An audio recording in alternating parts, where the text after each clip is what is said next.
In this review, guys, I take a look at the 2008 MCU movie, the second installment in the MCU franchise, The Incredible Hulk. So without further ado, let's get into this review.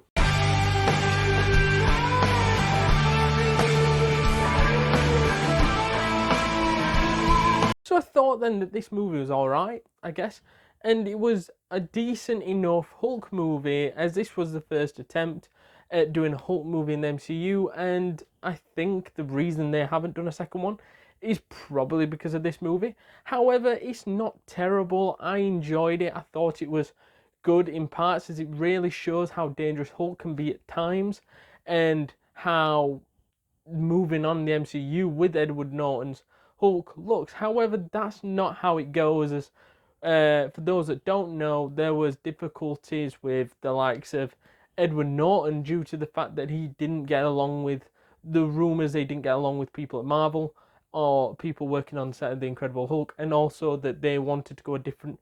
They wanted to go into a different direction with a new Hulk after this movie was brought out, in which really doesn't make this movie look good, as it sort of goes, there's a bit of controversy around this movie. However, I think that in the long run, it works out better when Mark Ruffalo takes over, but Edward Norton wasn't bad in this movie, and I think that how different would the Hulk have been if Edward Norton had carried on in the MCU, and now I can't imagine anybody else portraying the character of Hulk in the MCU other than Mark Ruffalo.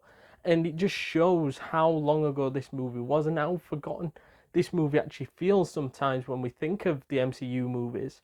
And to me, a big part of this movie being forgotten is sort of because there's not many links, and even though Edward Norton obviously doesn't return in future MCU movies, neither does many of the other people.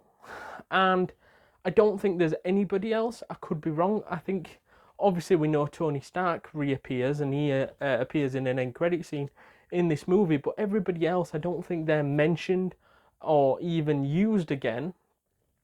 So I think that in the long run, I think that this movie is sort of the forgotten MCU movie at the moment, because there's not many links to the rest of the MCU in there. So moving on to more of the plot now. I think that the plot is pretty good, as it's basically just Bruce Banner trying to find a cure for the Hulk to get rid of him, because he doesn't want to destroy any more buildings, put anybody in any harm again.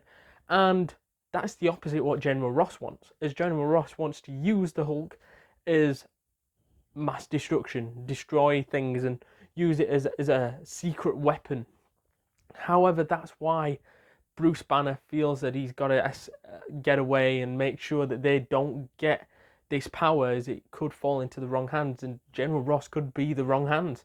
And this movie is just about him trying to evade the trouble, trying to find a cure as well, and then ends up having a big fight with Abomination at the end. So, you know, it's a decent movie. It's got a decent plot to it.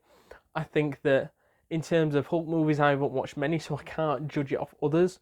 I think this is the only Hulk movie I watched. I used to watch parts of the old Hulk TV show, but as far as I'm aware, it was just a decent MCU movie, really. I think that the villain was quite good, in my opinion, the Abomination and Emil Heskey, and even General Ross to an extent. I thought those characters were well used. I thought the Abomination creation was absolutely phenomenal, and to me, I weren't familiar with the villain Abomination until I watched this movie, and I was like, whoa, this guy's mint.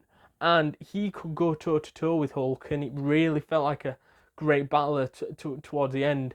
And even before Emil turned into the Abomination, I felt that his character was like, I'm going to be this soldier, I'm going to defeat Hulk, I'm going to do all I can, and basically takes on, similar to what Captain America does, all this super serum, self-healing and stuff like that, and he's getting stronger and stronger and stronger after every fight with the Hulk.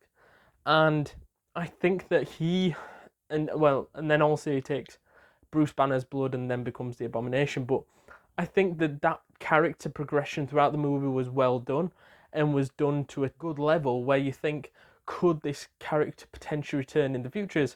To really, Hulk didn't really kill off the Abomination. He went dead, And to me, I think he would be a good villain to bring back. And from this movie, I just felt that the Hulk character was very incomplete, as I wanted to see another Hulk sequel. And to me, out of all the MCU movies, I think they need another Hulk movie in there, because Hulk is very misused, in my opinion, in the MCU. And for me, I just think they're missing a trick, because I know there's complications between Universal and Marvel and Disney now, but I think you just make the deal happen. Let him, and maybe even do it with She-Hulk now as well. Do something around Hulk and that, because I think that could work. And I think that Hulk needs another sequel, as the likes of Iron Man, Thor. We've seen all their stories played out, but I want to see him against another villain, or even the same villain again, but in different circumstances.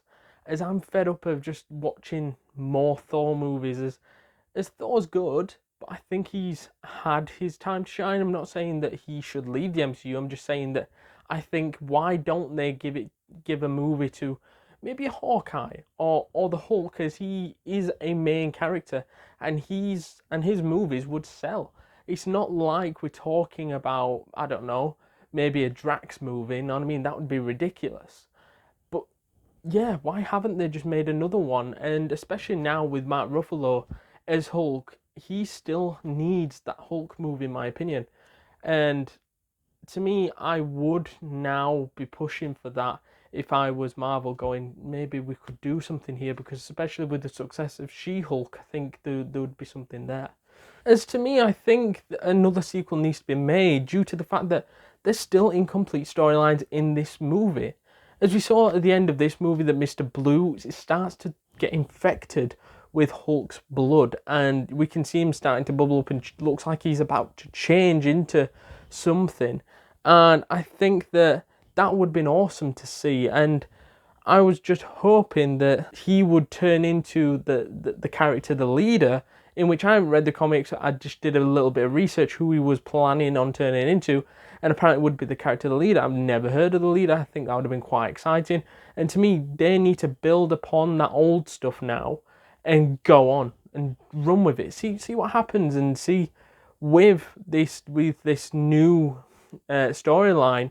But they've never really ran with it, and never really took on those storylines that they'd put in place, and those little seeds that they wanted to build on in future, and they just haven't. And I think there's still an opportunity for that to happen. It's still not too late, as it's all together in the MCU. I also thought that Lou Ferrigno being in this movie was also quite good, as it felt that MCU was giving a nod to older people that played Hulk, and I just thought, you know what, you didn't have to do that, but it was great how you did that. As he just had a small role, he weren't anything big, had a few lines to say, little funny moment.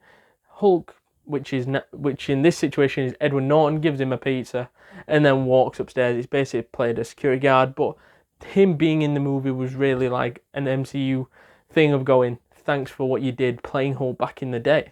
I also want to talk about the rest of the actors and actresses in which were in this movie, as we saw likes of Edward Norton, Liv Tyler, Stan Lee, Tim Roth, William Hurt, and Tim Blake Nelson, plus many more. I think that the main ones for me that were absolutely out this world were Tim Roth. He was mint. I thought that Edward Norton, I thought that even though he was sadly kicked out of the MCU after this one movie, I thought that he brought a different version to Hulk than what we've previously seen in the TV shows and other movies as well. And I thought that he really had an impact as the Hulk, even though his time as the Hulk will probably be forgotten over time. But I just think he's a different Hulk to what we've seen in the past few years.